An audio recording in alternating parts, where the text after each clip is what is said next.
Assalamu alaikum wa rahmatullahi wa barakatuh. Alhamdulillah wa salatu wa salam ala rasulillah wa ala alihi wa sahbihi wa man wala. Allahumma allimna ma yunfa'na wa zidna ilma.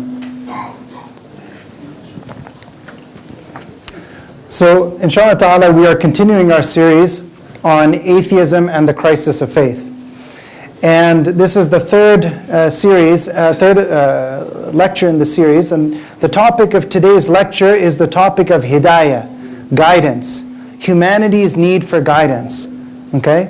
So in the previous sessions, the first session we gave an introduction to the topic, and we talked about how, I think there's an echo with the microphone. We talked about how the human being enters into a crisis of faith because of various factors. Some of them may be social factors, some of them may be psychological, that cause a person to enter into a state of shak, into a state of uncertainty and confusion about their faith. And we talked about, in the second session, we talked about addressing some of those issues, the shubuhat, the intellectual challenges that a person may face that causes them to be confused. So we mentioned that there are those shubuhat which are arguments against the religion. And they are often based on misinterpretations of the religious text, or they're based on misconceptions. And in order to address them, you have to have sound knowledge in order to answer those questions. And we explained how this confusion is based on a methodology. It's based on manhaj al-shak, this idea of questioning everything, being uncertain about everything. And just like somebody can be skeptical about God, you can have somebody who's skeptical that we are living in a real world, right? We mentioned that. People can be reality skeptics. We can have people who are skeptical about logic, right? They say, no matter what you say, I won't agree to it, because logical reasoning, I don't have any reliable way of knowing that logical reasoning is true. So people can be skeptical about that. People can be skeptical about all sorts of things. So skepticism on its own does not lead a person to knowledge. Manhaj al-shak la yufidu al-ilm, right? This approach of just doubting everything, it won't lead a person to increase in their knowledge. We need a different approach. And so that brings us to today's topic, right? In the previous topics, we talked about how this approach of just doubting everything and having skepticism about everything, it doesn't allow a person to build their knowledge. So we need a different path. So what is that different path? That's what we're going to talk about today. We're going to talk about the concept of hidayah. So first of all, with this topic of hidayah is very important. It's something that we as believers, we mention 17 times a day. 17 times a day when we recite Surah Al-Fatiha. Al-Fatiha, the whole surah is about one request. What is that request? Ihdina al-mustaqim, right? We start off with saying, oh Allah, all praise is due to Allah, most merciful, most compassionate, master of the day of judgment. You alone do we worship. From you alone do we seek help. And then one request. Guide us along the straight path. And then we describe the straight path. The path of those on whom you have bestowed your blessings, not the path of those who have gone, who have earned your anger astray. Okay? So the entire surah is about one request. Grant us guidance. And this is the most important thing any being can seek in their life. Hidayah, guidance. And Surah Al-Baqarah, the opening verse of Surah Al-Baqarah, we see, Alif Lam Mim, ذَلِكَ الْكِتَابُ لَا رَيْبَ فِيهِ هُدًى لِلْمُتَّقِينَ. SubhanAllah. The very first verse of Surah Al-Baqarah, Alif Lam Mim, that is the book concerning which there is no doubt, a guidance for those who have taqwa, for those who are conscious of Allah subhanahu wa ta'ala. So Allah subhanahu wa ta'ala is telling us that is the book. This whole Quran is an answer to your initial request. Your initial request was, oh Allah, grant me guidance. There are things in life I don't understand. There are things in life I can't figure out. I need your guidance, Ya Allah. And the rest of the Quran is coming as a response to that question, to grant guidance to the human being. Now, we mentioned in the last class a few different concepts at the end. And the question that I would pose to you guys, can a person know things that are good and things that are bad without any revelation? No. I hear some person say no, some person say yes. So who says yes? Okay, and who says no? Okay, the question is, can a person know what is good and know what is bad to a certain extent without any revelation? Okay, so you're saying yes because? The fitrah. Okay, so in the last class we mentioned the fitrah, right? In the last class we mentioned the fitrah, and we said that human beings naturally have a love for certain things. They naturally love honesty, justice, mercy, and they naturally do not like, cruelty, injustice, hatred, these things. It's from our fitrah, okay? Now what if somebody says, okay, if we have it in our fitrah, why do we need wahi? Why do we need revelation? Why do we need any other hidayah? Good people will be good, bad people will be bad. Why do we need anything else? Right? This is the question people ask, right? Any ideas? If we already know from our fitrah what is good and what is bad, why do we need wahi? To control our ego? Okay, good, yes? Some fitrah could be tarnished, it could be corrupted, okay? What else? To perfect our character, okay, to reach higher levels of morality. Okay, good. So everything that you guys have mentioned is correct, okay? And it's what we're going to talk about in this halaqah, inshallah ta'ala. So the fitrah on its own gives us a basic direction, okay?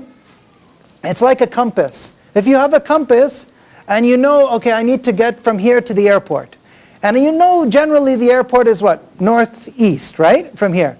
So with the compass, you'd have a general sense of direction. But is that as good as having a map? No. So there will be certain points where you're trying to follow the compass, you might get confused. And if you go past a big magnet, maybe the compass will get confused, right? So the compass gives you a basic direction. And the compass is like the fitrah, okay? But the fitrah can be changed, right? And we mentioned that in the last halaqah. The fitrah can be changed. Sometimes it is changed because of a person's own shahawat, a person's own desires. Sometimes it's changed because of society, culture, parental upbringing, different external pressures, peer pressure. It causes a person to change. A person says, no, I don't think that making fun of is a good thing, but they hang out with friends who want to make fun of other people. They get desensitized, and eventually think, yeah, there's nothing wrong with it. Right? So that's what happens. So now the fitrah, we as human beings, we also have the aql, right? The aql, the intellect, that allows us to reason. Okay? Now, the aql only allows us to reach a certain point. It allows us to extend what we know from the fitrah to other topics. Okay? So it allows us to do things like qiyas, right? If I know this is bad, this is like that, this is also bad, right? For example, alcohol is haram, right? And something else, like somebody says, what about smoking weed, right? I can make qiyas. I can say, okay, causes the same effects, right? It's damaging to one's health. It acts as an intoxicant. So the same principle should apply. So this is the aql, right? The aql allows you to take one concept and apply it to another concept, okay? And the hiss, our sensation, our five senses, hearing, seeing, smell, touch, whatever, these senses allow us to also incorporate more information. But all of this together, fitrah, aql, hiss, it allows us to reach a certain level. Without hidayah, without revelation, without wahi, without true guidance from Allah subhanahu wa ta'ala, all of that can be corrupted and we can be lost. Okay? So that it allows us to get to a certain level where we need, guidance from Allah subhanahu wa ta'ala. Now somebody might say, why do we need guidance? Okay, let's start with a basic, look at life. Everybody in their life, they have questions of how should I live my life? What does it mean to live a good life? How can I be successful in life, and what does success look like? And every single philosopher who's tried to just use his aql to come to an answer has come up with a different answer. Okay? In general, Western philosophy is based on ancient Greek philosophy, the philosophers of ancient Greece. And so I always focus on those ideas because you can still find the same ideas present in all of the Western philosophies today. So if you go back to the ancient Greeks, they all had different ideas. So Socrates, Socrates, he said that the good life is a life where a person knows the definition of all things. Okay? So according to Socrates, he said that if you, to truly be good, you need to know what is the definition of justice, what is the definition of modesty, what is the definition of virtue, what is the definition of patience, all these different things. And if you don't know the definition, you will never be able to be virtuous. And we mentioned, Shaykh Islam ibn Taymiyyah, he mentions arguments against this in Rad al Mantiqiyin, and he mentions how this doesn't make sense. Because you can know what good is without having to memorize 1,000 definitions, right? That doesn't lead you to what is good. And if you look at how Socrates spent his life, he spent all of his time during the day walking around the marketplace and finding people to argue with. And he said this is the noblest pursuit. So he would find a speaker or a politician or a scholar, and the scholar would be saying, oh, justice is to take care of your parents, or something like that. And Socrates would say, how do you know what is the definition of justice? And he would just start arguing with them. Today we call this like a heckler, right? But in that time, he was saying that no, this is what is the true life of virtue, is to go around and argue and come to the true philosophical definition. So that was one view. Then there was another view amongst the ancient Greeks, and this view we also find it today. The view of the Cyrenaics. And they said that the goal of life is just to have as much pleasure as possible. The goal of life is just to enjoy yourself. Just indulge in your desires. Whatever gives you pleasure, just do it. Right? Just follow your shahwat. Just follow your desires. That is the goal of life. Because at the end of the day, if this life is temporary, we're all going to die, we might as well enjoy it, right? And you find this amongst the youth, right? YOLO, you only live once. Just enjoy. Maximize your pleasure. So this is philosophy. And then there was another group, but just to give one more, the Stoics. The Stoics, have you ever heard somebody say, oh, this person, they're very stoic?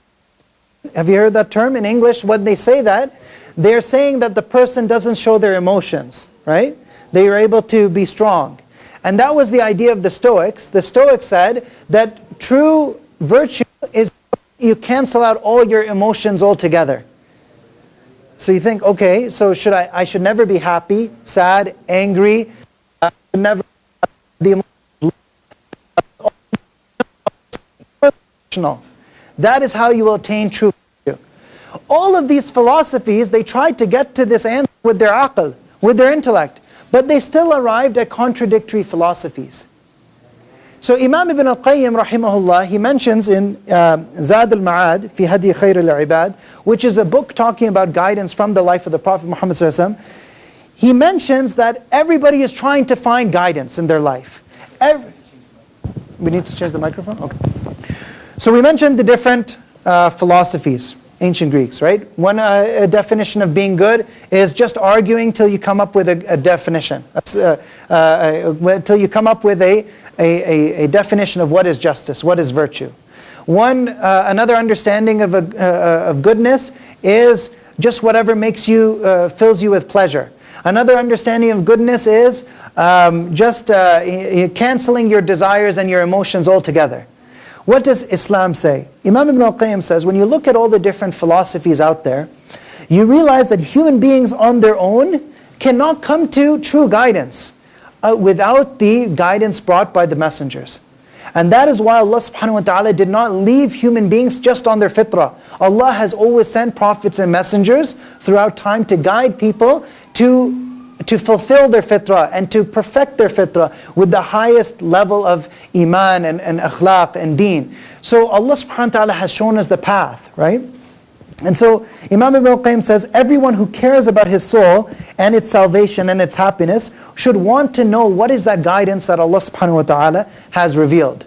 Right? Because everybody has these same questions in life. How do I live my life successfully? How do I attain a good life? So a person should naturally want to know what are the answers out there.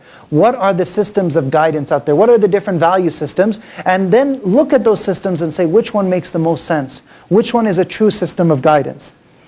Now, there are 4 reasons to kind of get a clear picture.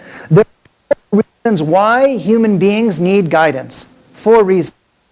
If somebody says we can just be good without religion, you know, why religion is outdated, we have science now, we have all the answers.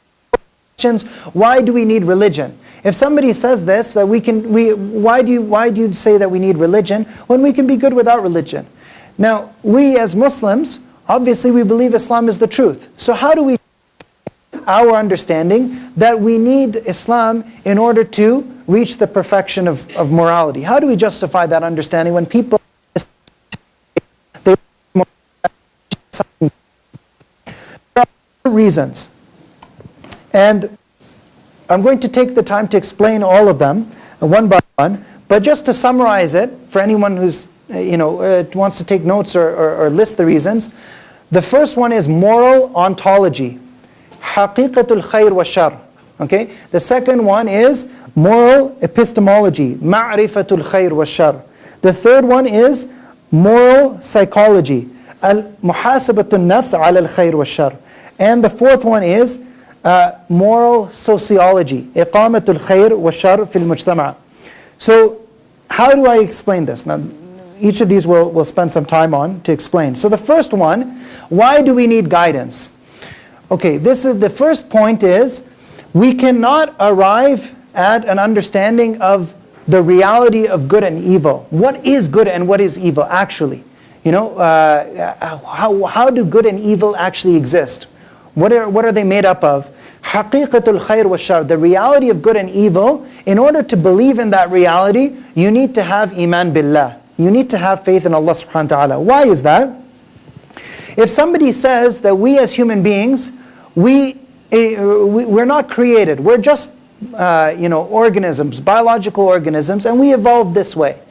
We could have evolved in a different way, where our brains would think other things are good and other things are bad. Right? It just happens to be that we evolved to think this is good and that is bad. Right? So actually one of the leading atheist thinkers, his name is Alex Rosenberg. He's a professor of philosophy, and he's written a book called The Atheist's Guide to Reality. And in this book he mentions there is no such thing as morally right or wrong. There's no such thing as khair or shar. There's no such thing as good or bad. Individual human life is meaningless and without ultimate moral value. We need to face the fact that nihilism is true. He mentions this on different pages in the book. So this idea, and many atheists will say, oh no, just because I'm an atheist does not mean I don't believe in morality. And that's true. Many people will be atheists and still believe in that there's such a thing as good and bad. But those people who are philosophers, who follow everything to their logical conclusion, they know that if you take this path and you say that we don't exist for any reason, there's no ultimate purpose to our lives, we are nothing more than matter, atoms, particles that exist without any greater purpose. If you take that to its logical conclusion, it means denying that there is such a thing as good or bad. And the same thing was mentioned by Friedrich Nietzsche, the famous German philosopher, who some say is basically the forefather of modern atheism. He said that we should accept this idea of nihilism. Nihilism is adamiyya. It's the idea that life has no purpose. لا هدف لحياتنا لا قيمة لحياتنا. There's no objective to our lives. There's no purpose to our lives. There's no value to our lives. There's no maqsad. There's no overall purpose, goal, or objective. Right? We just exist for no particular reason whatsoever. And I mentioned before one of the other famous atheists who said, don't ask why the universe exists. It just exists. Don't ask. Right? This idea that life exists without any purpose. Now, why is it that that view doesn't allow you to recognize the reality of good and bad? I'll give you an analogy. If you look at this wall, okay? If I pointed this way, is this good? What do you think? Is it good to point it this way or is it good to point it this way? Right. The reality is, it doesn't make sense to call one good or bad, right? Whether it's pointing this way or pointing this way doesn't mean anything. Now, if you take the philosophy of materialism, all of us are just above part.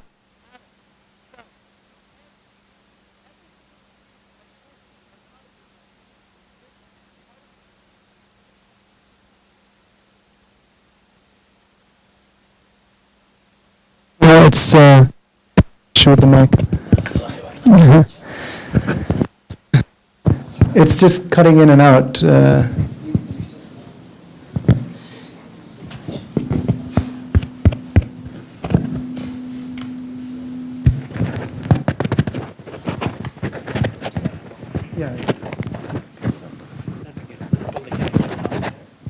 I can just.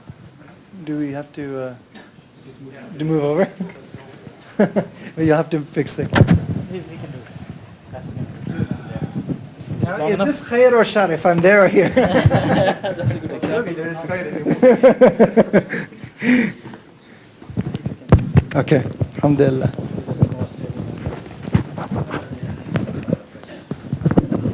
For those watching the video, I'm going to apologize for all the technical difficulties.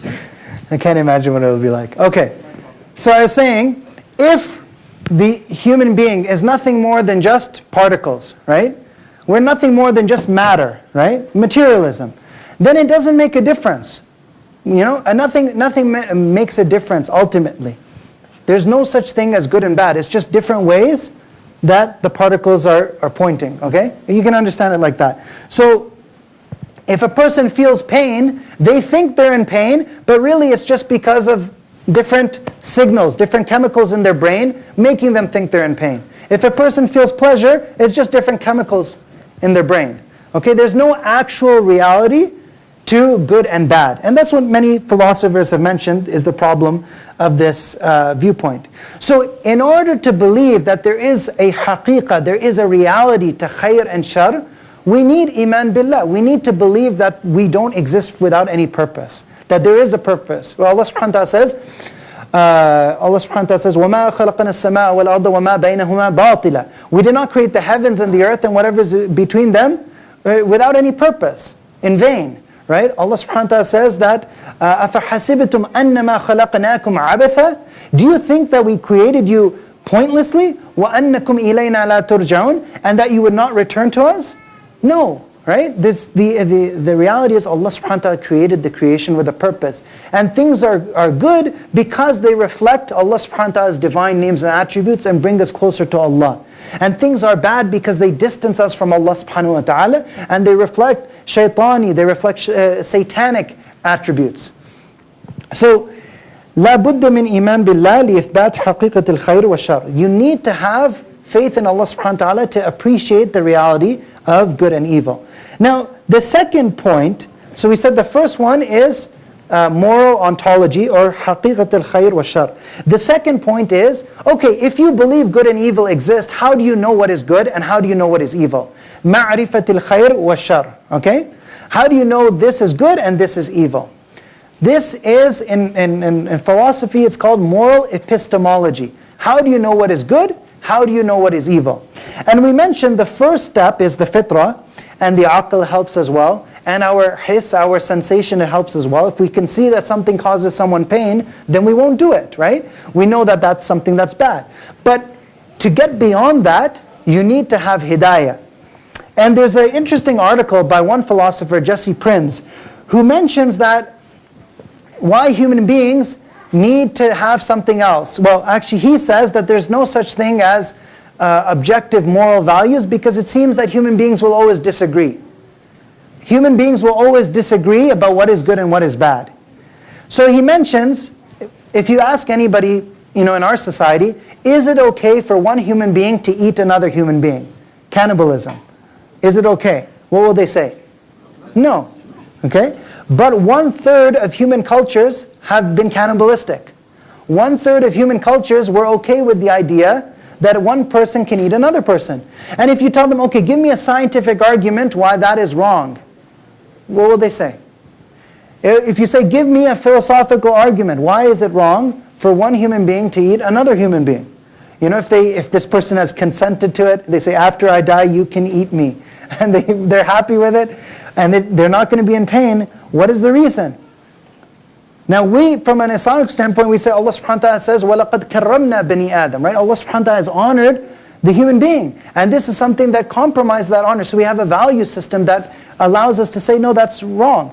Even people who think, that their value system is coherent, you can find many contradictions. So you say to somebody, okay, do you eat meat? Yes. You're atheist? Yes. So you believe that human beings are no different from other animals. Yes. Okay? So human beings are no different from other animals. They evolved one way, we evolved another way. What gives you the right to kill other animals? But you're not okay with killing human beings to eat human beings, but you're okay with killing animals. So one of my colleagues, another doctor, he was atheist. I asked him this and he was stumped and he said, I don't know, superiority? And I said, that's the worst type of morality possible. If you think that being superior to another creature, that if you can physically dominate another creature, then you can eat them, what will you do with other people who have disabilities or who have special needs, or for whatever reason you can physically dominate them? You're going to eat them too? Your moral value system is incoherent. There's a contradiction in it. So as Muslims, we believe Allah subhanahu wa ta'ala, we cannot kill an animal without mentioning the name of Allah subhanahu wa ta'ala. Because we don't have any right to go kill that animal. It's Allah who gave us the right. It is in the name of Allah that we sacrifice the animal and slaughter the animal. And that's what makes the meat halal for us. Right? So we believe that because we don't believe that any human being has an inherent right to dominate or subjugate another creature.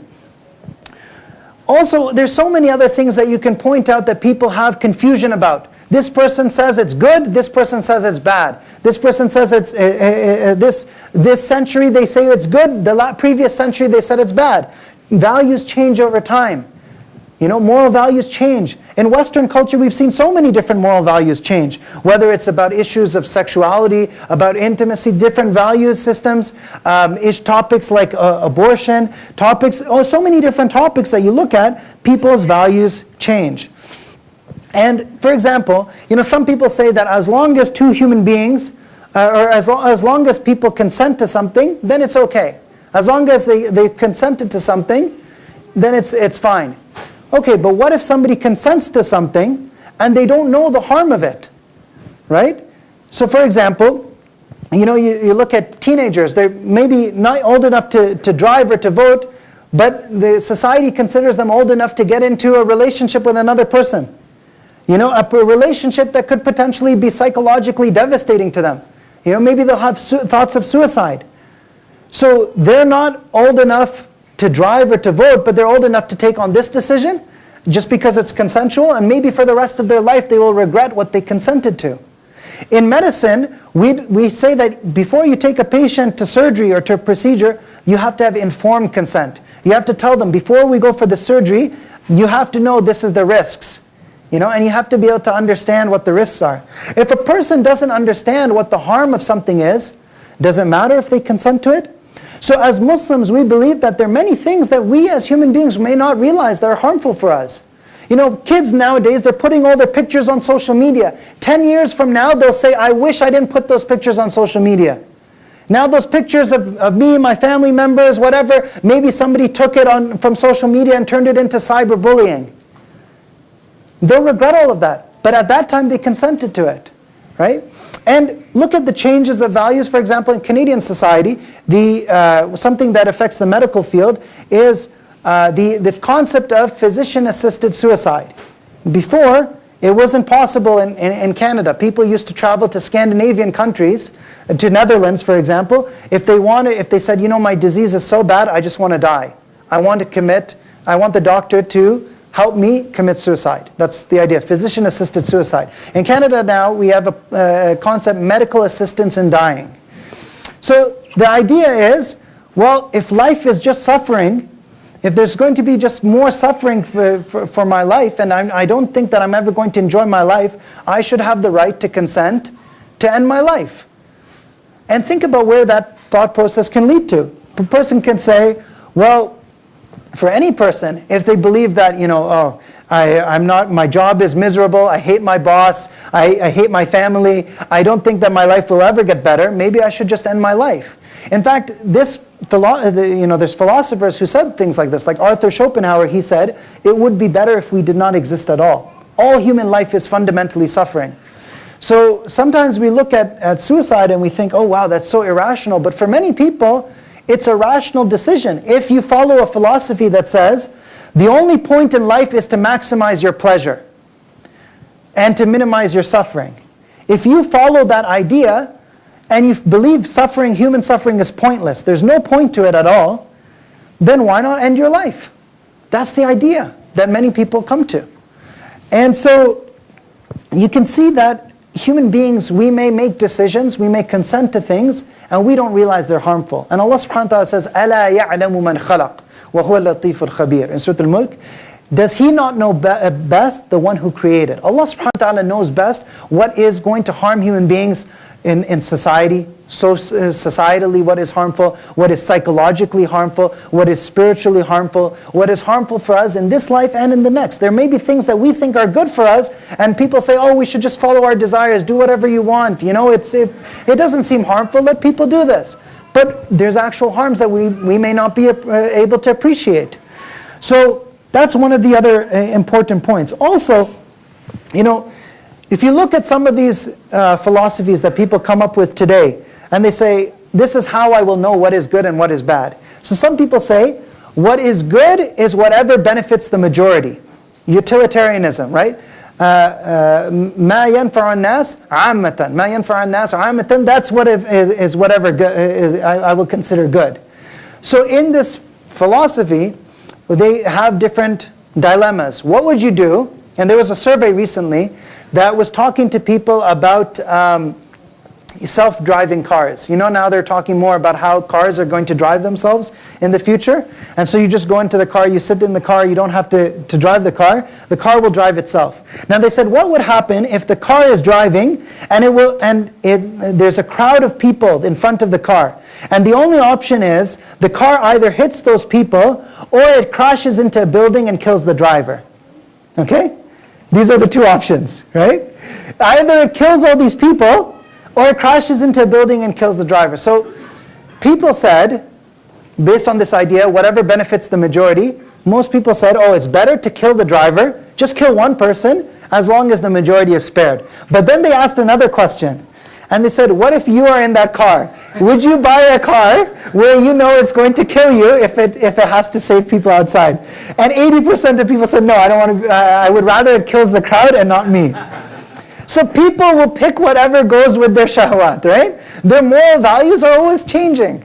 And subhanAllah, we see so many examples of this, even in popular culture. There was one TV show so many people were talking about a couple of years ago, where a person who you would think is an upstanding member of society, a high school chemistry teacher, he's a good person, he gets diagnosed with cancer.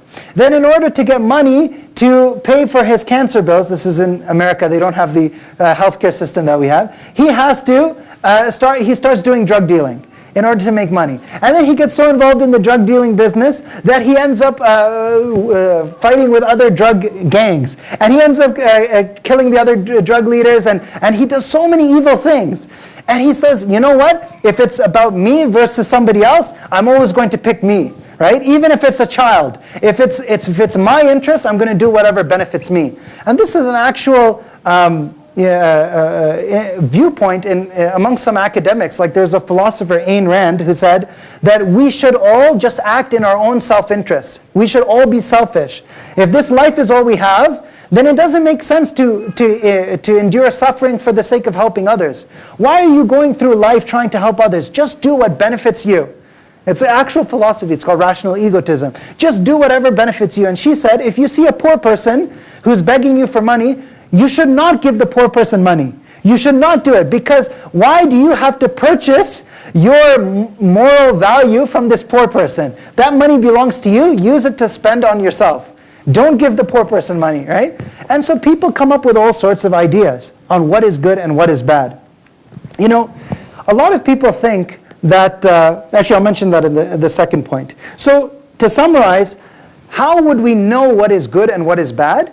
We need to have something that allows our fitrah to develop, and that is the hidayah. Okay? لَا بُدَّ مِنَ الْوَحِي لِمَعْرِفَةِ الْخَيْرِ وَالشَّرِّ. You need to have wahi from Allah subhanahu wa ta'ala. You need to have revelation from Allah subhanahu wa ta'ala in order to really know for certain what is good and what is bad. And I know that a lot of people will say, oh, but the religion, there's so many bad things that are done in the name of religion, right?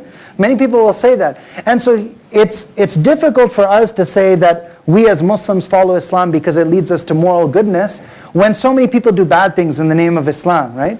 But here the issue is we have to look at, are the things that they're doing, is that consistent with the fact that Islam is Deen al-Rahmah, the religion of mercy and compassion?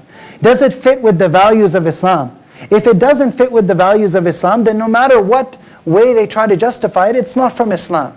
Okay? So we have to go back to the original values and teachings of our deen. And the Prophet Muhammad ﷺ said, إِنَّمَا بُعِثْتُ لِيُتَمِّمَ مَكَارِمَ الْأَخْلَاقِ I have only been sent to perfect the moral character, to perfect the traits of virtue, the things that are good, the things that make a person do good in society. That is the reason why this deen is here. As Imam Ibn al-Qayyim said in Madarij al-Salikin, he has a whole chapter, ad-deen kulluhu khuluq. The deen in its entirety is all about how you treat other people. You know, if somebody says, oh, you know, there's a person who always goes to the masjid, he recites so much Quran, but he's bad to his wife. Is this person a good Muslim? No. Because how we are in our relationship with Allah should show itself in how we deal with other people. You cannot claim to be a good person if you're doing wrong to other people in your family and you're saying, oh, but I volunteer at the masjid. You know, oh, but I do this, I do so much dawah. No. Our deen should influence how we live our lives in a comprehensive way. So the third point out of the 4 points, so we mentioned first of all, the first point why humanity needs guidance is, what is the point that I mentioned? Haqiqatul khair wa shar. Yeah, moral ontology. For some people, they remember the Arabic terms better. Some people remember the English terms better. As long as you understand the concept, that's fine. Haqiqatul khair wa shar. Number 2 was ma'rifatul khair wa shar. Excellent. Moral epistemology. Okay. Number 3 is, how do we motivate people to want to do good and to stay away from bad? Okay? A person knows that good and bad exists. They know this is good, they know this is bad. How will we motivate them to do good and to stay away from bad? How will they decide, how will they evaluate themselves? How will they judge themselves and say, am I a good person, am I a bad person? Without any criteria. This is muhasabatun nafs ala al-khair wa shar. Okay? Moral psychology. How does a person motivate themselves to do good and to stay away from bad? How do they evaluate themselves and analyze whether they are doing good and whether they're doing bad? So one person who was arguing with me and said, we don't need religion to be good. I said, okay, do you consider yourself a good person? And you ask that to anyone, even the worst person, they'll say, of course I'm a good person. I don't know anybody who you ask and they'll say, no, I'm evil. You know, everybody will say, of course I'm good. And then you say, okay, what are those things about in your life that are bad that you want to improve? What are those things that you consider bad qualities within yourself? Oh, nothing. I don't have any bad qualities. I'm a good person. So if you don't have any rubric, you don't have any criteria of what is good and what is bad, how do you know what you're doing that is bad that you can improve on? And how do you know what is good so that you can try to attain that goodness? You know, for us as Muslims, we have the akhlaq of the Prophet Muhammad ﷺ. And so we can always compare ourselves and say, look, the Prophet Muhammad ﷺ, he said, خَيْرُكُمْ خَيْرُكُمْ لِأَهْلِ وَأَنَا خَيْرُكُمْ لِأَهْلِ. He said, the best of you are those who are best to their families, and I'm the best to my family. So we can say, okay, we need to focus on, we can evaluate ourselves, we can do muhasabah, we can say, okay, how good am I to my parents? How much birrul walidain do I do? How good am I to my children? How good am I to my spouse?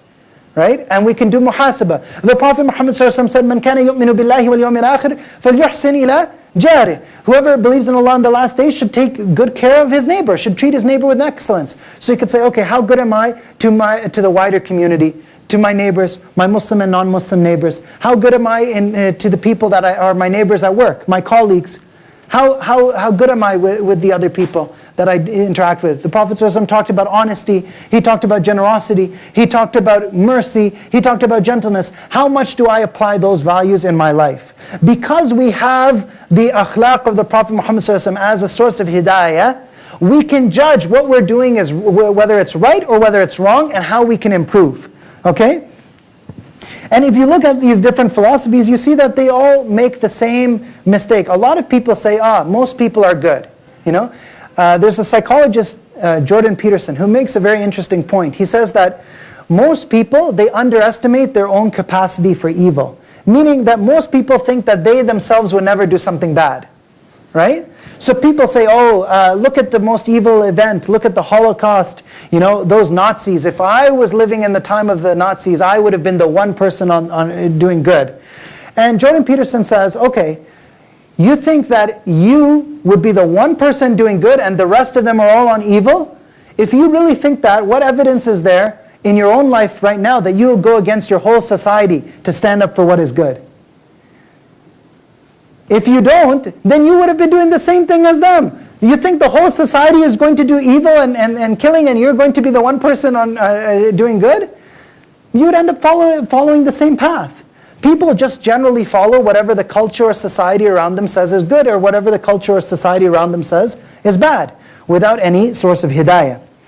And Islam gives us such a deep understanding of what is good and what is bad. Islam teaches us that each of us, we have within ourselves the possibility that we can do shar, that we can do evil. In the khutbah al-hajjah, you hear it every Friday. What does the khatib say?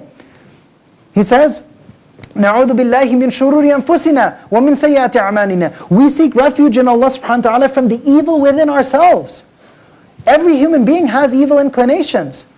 From the evil within ourselves and the evil which results from our bad deeds. If we don't control those inclinations, we could end up doing something evil. So Islam gives us a psychology of how to control the evil inclinations and to control those negative ideas and negative thoughts that come to a human being. Islam tells us such a deep system. It tells us that, you know, the scholars of Islam, they mention even the different types of thoughts that come to a person. Some thoughts can be Rabbani, Nafsani, Malakani, or Shaitani. Thoughts can come from God. Thoughts can come from angels, thoughts can come from the nafs, the desires, or they can come from shaitan. And the scholars gave us a system of how you understand which thoughts are from where, and those thoughts that are from shaitan, and those thoughts that are from the nafs, how do you counteract them? How do you stop those negative thoughts? So Islam gives us that comprehensive system of thought, and we'll mention that in the next class on dhikrullah.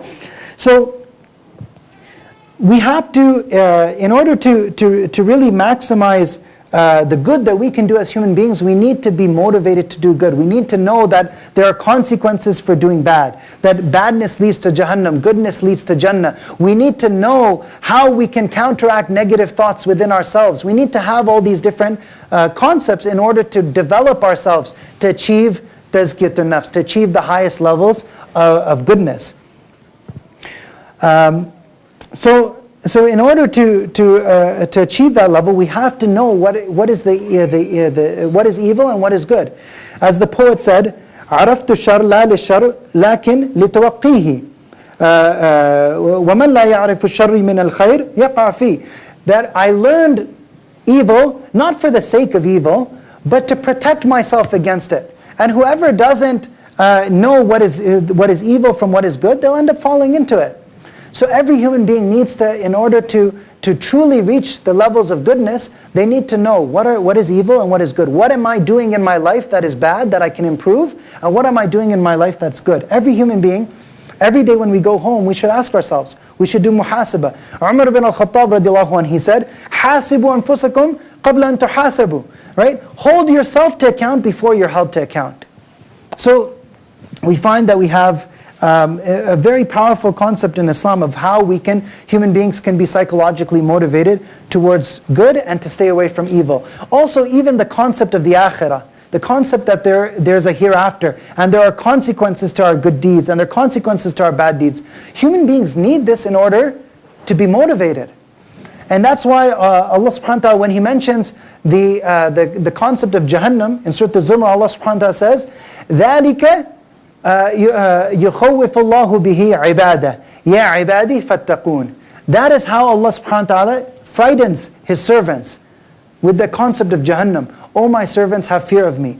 They've done statistics and they found that they've looked at societies and how much crime is in a society. And those societies which believe much more in Jannah than they do in Jahannam have a much higher rate of crime. Because people say, we're all going to Jannah anyways, we don't need to worry about Jahannam, whatever, right? And the same thing is true. If in those places where people believe much more in Jahannam and they never think about Jannah, people are depressed and demotivated and everything is haram ya akhi, haram, right? Like everybody feels demotivated and it doesn't help them to strive towards good. So you need to have a balance. Imam Ibn al-Qayyim, he said that the heart has these different emotions. Love, it has hope and fear, right? It has hope in Allah's reward and fear in Allah's punishment. And this analogy he gives is like a bird. A bird, in order to fly, it needs two wings, right? So the wings of the bird are hope and fear. You need both of them in order to fly in your journey towards Allah subhanahu wa ta'ala. So that's the third point. So the 3 points we mentioned so far, haqiqatul khair wa shar, moral ontology. Number 2 was ma'rifatul khair wa shar, moral epistemology. Number 3 was muhasabatul nafs ala al-khair wa shar, moral psychology. Number 4 is moral sociology. How do we make a society that is good, where people come together with wanting to do good to one another? And this is iqamatul khair wa shar fil mujtama'. Trying to establish good in the society. So when people come together, if I have different values and somebody else has different values, how are we going to live together if we don't have a source of hidayah that we can both go back to? Right? So every society, every country, they have their constitution, they have their charter of rights and freedom, they have their value system. And that provides people with a common basis for coming together and living together in a moral way. All right? So we have a value system. And if you look at most of these value systems, you'll find that people, based on their fitrah, what they end up coming up with in terms of a charter of values and freedoms and everything, most of it is already in Islam, right? Most of it is in line with the Islamic teachings. Because that's what people know by their fitrah, that in order for us to live together, we have to have an understanding of good and bad. But every year, there's different arguments between different political parties. There's always conservatives and liberals in every society. And conservatives say, no, we should keep things according to the values we had before. And liberals say, no, we should change values to update and change to have new values. And in every society, there's always a debate. Now, how can you settle that debate if you don't have any reference of what is a good value and what is a bad value? You need to have some common understanding. Right? So people have to come together and reflect. And they have to reflect and say, what system of thought and system of values will allow us to establish more khair in society? And that's the role of us as an ummah, to promote good wherever we go, and to contribute positively to every society we participate in. كُنْتُمْ خَيْرَ أُمَّةٍ أُخْرِجَتْ لِلنَّاسِ تَأْمُرُونَ بِالْمَعْرُوفِ وَتَنْهَوْنَ عَنِ الْمُنْكَرِ. You are the best ummah brought forth for mankind because you're always motivating people to do good. And you're always warning people off and discouraging evil. That's our job as believers. So these are the 4 reasons why humanity needs hidayah. Humanity needs guidance. Now, the next point is, if we decide that we need guidance, what is the guidance? What is the guidance that we're going to follow? And many people feel that religion can't be the right source of guidance because they've been presented with a very negative picture of religion, and Islam in particular. And to be honest, most of us, if we were shown that image of Islam, most of us, if we were shown many of these misinterpretations of Islam, we also would reject them. Because we don't want to follow that either. The Islam that we follow is not the Islam that people see on Fox News. Right? It's not the Islam that people see that promotes, that promotes harm. That's not the Islam that is the true Islam of the Prophet Muhammad ﷺ and the Islam in the Quran. And the reason why people end up getting confused and they don't understand what Islam actually teaches is because even people who study the religion may end up spending all their time just studying rulings about practice without understanding the values of Islam. Right? I gave the example in the previous halaqah that somebody might spend all their time studying the fiqh of how to make wudu, how to perform their prayers, without understanding who is the one I am praying to. What are the attributes, the names and attributes of Allah subhanahu wa ta'ala, and how do I become the one whom Allah loves? How do I come closer to Allah? How do I have rahmah in my life? How do I have mercy and compassion in my life? How do I establish justice in my life? How do I establish honesty in my life? Do we have in our curriculums, our Islamic studies curriculums, courses that teach people what is the concept of honesty? What is the concept of generosity? What is the concept of modesty, of mercy and compassion? All the Islamic values, because that's what it means to be a Muslim. That's what it means to have all these values and to have that connection with Allah subhanahu wa ta'ala. That at every point in our lives we're trying to come closer to Allah by doing good towards others. If you don't have that value system and somebody comes and says, oh, being a good Muslim just means just do your namaz, do your salah, and that's it. And then whatever else you do, it doesn't matter. That's not what it means to have iman. Iman is qawlun wa amal. Iman is belief and actions. It should influence the way we live our lives. So that's when we say what is the guidance, we have to go back to the values of Islam that the Prophet Muhammad ﷺ taught throughout his life.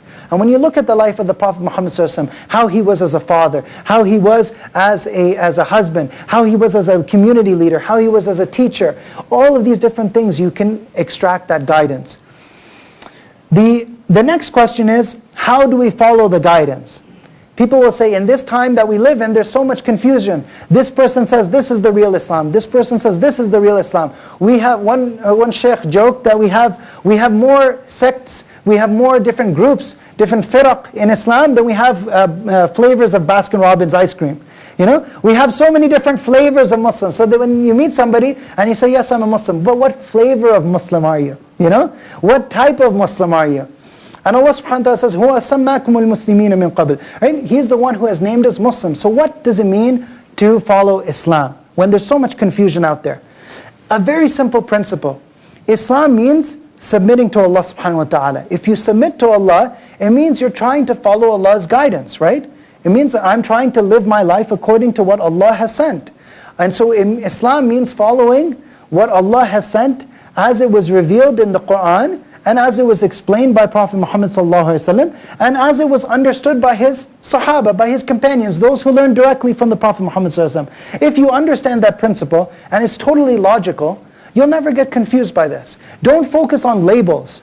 Labels will create confusion. Ask what is the concept behind this. You know, if a person says, oh, are you X or are you Y? And say, what do you mean by X? You know, if you mean this, then it's in agreement with the Quran and Sunnah, of course, that's what I'm following. If you mean something else, then no. Right? I'll focus on the concept. So, Allah subhanahu wa ta'ala says, فَإِن تَنَازَعْتُمْ فِي شَيْءٍ فَرُدُّوهِ إِلَى اللَّهِ وَرَسُولِهِ. When you disagree about anything, then go back to Allah and His Messenger. Right? So we go back to the wahi, we go back to the guidance, the hidayah, to understand how we should live our lives. So I'll give you 4 conditions for if somebody says, oh, this is the true Islam, this is the correct Islamic opinion. Now we know there are some differences of opinion in Islam that are legitimate. You know, Imam Ahmad ibn Hanbal, he was told that somebody had written a book called Kitab al-Ikhtilaf, a book just on the differences of opinion. And he said, no, you should call it Kitab al-Sa'a, the book on flexibility.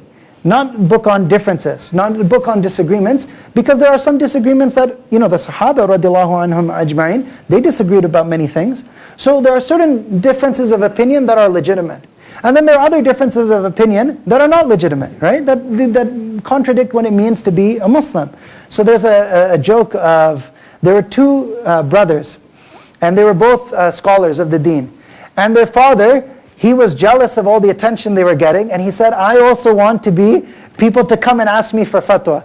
And so they said, okay, Dad, you can sit in the middle, and we'll sit on your side, and whenever anyone comes and asks you a question, you just say, fihi qawlan. There are 2 opinions. And one son will explain one opinion, the other son will explain the other opinion. So people started to ask questions, and they noticed this man would always do this. Right? Fihi qawlan. There's an ikhtilaf about this issue. And then they started to get suspicious. So one person asked him, Ya Shaykh, how many gods are there in Islam? And he said, Fihi qawlan. Right? And the sons are looking at him like, not this one, Dad. Not this one, right? So there are certain things that nobody can say that, oh, I don't follow this opinion, but I'm still Muslim, right? Like somebody says, I'm a Muslim atheist. Does it make any sense? No, it doesn't, right? If you make the word Muslim, if you make it something that you can twist to mean anything, then it becomes meaningless, right? If somebody says, oh, anybody can say that they're, actually this is a real issue, anybody can say they're a sheikh, then the word sheikh becomes meaningless, right? If you say anybody can say that they're a doctor, then the word doctor becomes meaningless, right? Everything has to have a criteria. So doesn't mean that if somebody claims to be Muslim that, and we disagree, that, oh, we're going to mistreat them or anything. No, but we say that Muslim has a definition, okay? So in order for something to be a valid opinion in Islam, 4 things, and these are points that you can get from Imam Ibn al-Qayyim's I'lam al-Muwaqqi'in. First of all, it has to be based on evidence from Quran and Sunnah. Okay? If somebody says this is the true path, then you have to say, okay, well, what do you have from the guidance, from the hidayah, that shows that this is true. Number 2, it has to be from a qualified source. Okay? If somebody is saying, this is my personal opinion, and this is my interpretation of this verse or hadith, you say, okay, well, have you studied? You know, do you have qualifications? If somebody comes and tells you, oh, you know what, if you're sick, if you're having belly pain, come with me, I will do your surgery. Don't ask if I'm an MD, if I'm a surgeon or nothing, just come. Brother, don't worry. I have some great instruments in my kitchen. Lie down on the kitchen table, we'll do the surgery, no problem. No qualifications necessary. No, a person has to have qualifications. Number 3, they have to also understand the situation. Right? The scholars in the deen, they say, al-hukm far'an an tasawwuri. To give a ruling, you need to understand what the situation people are facing. And this is one of the problems that we have today, that we have many scholars who don't understand the situation, or they don't understand what people are going through, and they give illogical, irrelevant answers. Right? And if you read the news, you'll find many examples of these kind of things. These are people who, they study the deen, but they're not saying things that make sense, right? Because of their own interests. So for example, in a certain country, if it's haram for women to do one thing one day, and all the scholars say it's haram, haram, haram, and then the next day the ruler says, no, the ruling has changed, and all these scholars say, of course it was halal, right? Of course it's halal. Now, what does that do to the masses? The people have lost their confidence in their religious leadership. They look at this and they say, what kind of joke is this? You're telling me the religion changes based on whatever the ruler wants? It makes a mockery of the deen. And so it's not just about having qualified scholars who quote Quran and Sunnah. They have to give answers that are reasonable, that are in agreement with the Islamic values and fit the situation of the times and place that the people are living in. And that's why in Islam, in fiqh, there's a concept, al-hukm, al-fatwa, تغير الفتوى بتغير الزمان والمكان. That a fatwa changes based on changing time and place. Because that's fiqh. Fiqh means human understanding and interpretation to apply the ruling in the way that's most appropriate for this time and place.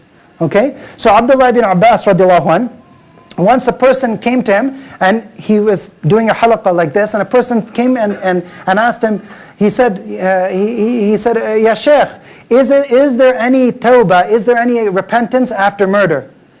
And Ibn Abbas radiallahu anhuma, he said to this man, no. And then another person came and said, Ya Shaykh, is there any tawbah after murder? And he said, yes.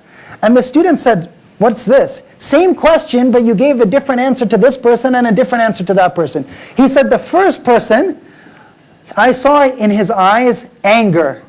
And I knew he wanted to do murder and then try to repent afterwards. So I said, no. And the second person, I saw in his eyes sadness and despair. And I knew he had done something and now he wants to try to reform himself. So I said, yes, there is tawbah. So you look at the situation, you look at the context, that's hikmah, that's wisdom.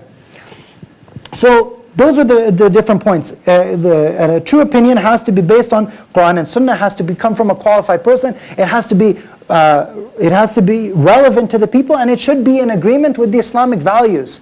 There's a story in Sunan Abi Dawood that some of the companions, they were traveling. And they were on an expedition, and one man, he suffered a head injury. Okay, he suffered a severe head injury. And then he asked them, do I need to make ghusl? And they said, well, yes, you have to make ghusl. You can't make tayammum, you have to do ghusl. And the water there was freezing cold. And he said, do I really have to do that? And they said, yes, you have to. This is the religion, do it. Don't water down the religion, akhi, right? They told him, do it. Now he'd made ghusl with that water. And he had ended up worsening his injury, and he died as a result of that. They went back, when this news reached the Prophet Muhammad ﷺ, the Prophet ﷺ was so upset about this. And he said, قَتَلُوا قَاتَلَهُمُ اللَّهِ. They killed him, may Allah curse them. because they thought they're giving a fatwa, but they're not looking at the situation, they're not looking at the Islamic values. And Imam Ibn al-Qayyim, he says that whoever gives a fatwa just from the books, without looking at the differing situations of the people, then he is worse for people than a doctor who just treats everybody the same just based on what he reads in the book, without looking at their symptoms. If somebody says, okay, everybody who comes with belly pain, I'm going to do surgery on all of you. Whether you have a flu, or whether you have appendicitis, or whether you have colitis, or whether you have a bowel obstruction, I'm going to do surgery on all of you. Everybody gets the same treatment. Everybody gets the exact same treatment. It doesn't make any sense. So Ibn al-Qayyim says that this true scholar has to look at the situation of the people. So that's the answer to how do we follow the guidance. Last point that I'll mention, inshallah ta'ala, before we conclude. What happens to those who don't follow the guidance, right? We mentioned that we as Muslims, we believe Islam is the truth. It's the true path. And this is the guidance that we believe in. But what about people who don't follow the guidance? It's a common question. You know, people say, what do you believe about non-Muslims? What's going to happen to them? And here we go back to our aqeedah. As Muslims, we believe, إِنَّمَا عَلَيْكَ الْبَلَاغُ وَعَلَيْنَا الْحِسَابُ. Allah subhanahu wa ta'ala says, your job is to convey the message, and Allah's job is to judge. Because there might be somebody who has udhr bil jahl, he has excuse due to ignorance. There might be somebody who, their understanding was based on misinterpretations or misunderstandings. There might be a person who sincerely tried to find the truth in this life, but they didn't find it. And Allah subhanahu wa ta'ala will judge them according to their sincerity in the next life. So there may be a person who in this life we think, oh, this person is, this person is not on the true path, this person's a disbeliever. But maybe that person in the next life, Allah subhanahu wa ta'ala forgives them and enters them into Jannah. And there might be a person who we think, oh, this is a righteous person, but this person may be a munafiq, somebody who's a hypocrite. And Allah subhanahu wa ta'ala in the next life enters them into Jahannam. We know that the first three people called on the Day of Judgment are who? Who are the first three people who Allah subhanahu wa ta'ala will judge on the Day of Judgment? The first three people who will be thrown into hellfire. Yes. So a scholar, a shaheed, a martyr, and a rich person. The scholar will say, but I was teaching people the knowledge. Oh, but you did it just to show off. The shaheed will say, oh, I was doing this for your sake, O Allah. No, you did it so people will say, this person is shaheed. Look how great he was. Or the wealthy person will say, I gave so much money for your sake, O Allah. And no, you did it just so people will think that you're a wealthy, rich, generous person. And we know in the hadith of the Prophet Muhammad ﷺ that one of the people who, generally society looks down upon, a prostitute, she will be forgiven. She was forgiven because she gave water to a thirsty dog.